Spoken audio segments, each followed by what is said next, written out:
შესაძლოა ბილაინმა მაგთიმ და ჯეოსელმა რუსულ კომპანიებს სასამართლოში უჩივლონ ამ რეკომენდაციით ქართული ფიჭური გავშურგებლობის კომპანიებს პარლამენტმა მიმართა. დღეს ტერიტორიული მთლიანობის აღდგენის დროებითმა კომისიამ რუსული მობილური ოპერატორების მიერ ოკუპირებულ ტერიტორიაზე უკანონო საქმიანობის შესახებ იმსჯელა.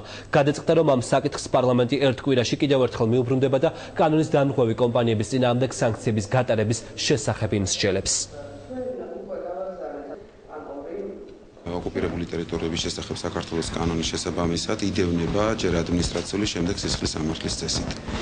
გარდა ამისა, მივმართეთ ტელეკომუნიკაციების საერთაშორისო კავშირს, რაც შეეხება სასამართლოებში მიყენებული ზარალის, ამ შემთხვევაში საუბარია მაგთისა და ჯეოსელის მიერ მიღებული ზარალის ანაზღაურებაზე, აგრეთვე მიუღებელი შემოსავლების თაობაზე, იმიტომ რომ იცით თქვენ, რომ ორივე ყველა ქართულ მობილურ კომპანიას ლიცენზია აღებული აქვს საქართველოს მთელ ტერიტორიაზე და ისინი ფაქტიურად შეზღუდულები არიან განახორციელონ თავიანთი მომსახურება ამ ტერიტორიებზე. როდესაც მობილური კომპანიები აფხაზური ქართული კოდებით მოქმედებენ და დღემდე გაურკვეველი არის თუ როგორ საიდან აღმოჩნდა იქ ქართული კოდი და ამაზე ჰქონდა საუბარი მარეგულირებულ კომისიასთან. მე ვფიქრობ, რომ მარტო მარეგულირებულ კომისიის ქმედებები არ არის საკმარისი ამისათვის, ამათ შედება სამართლებრივი შეფასება, ის რომ კრიმინალური უზით ხდება ამის კვლევის გაკეთება.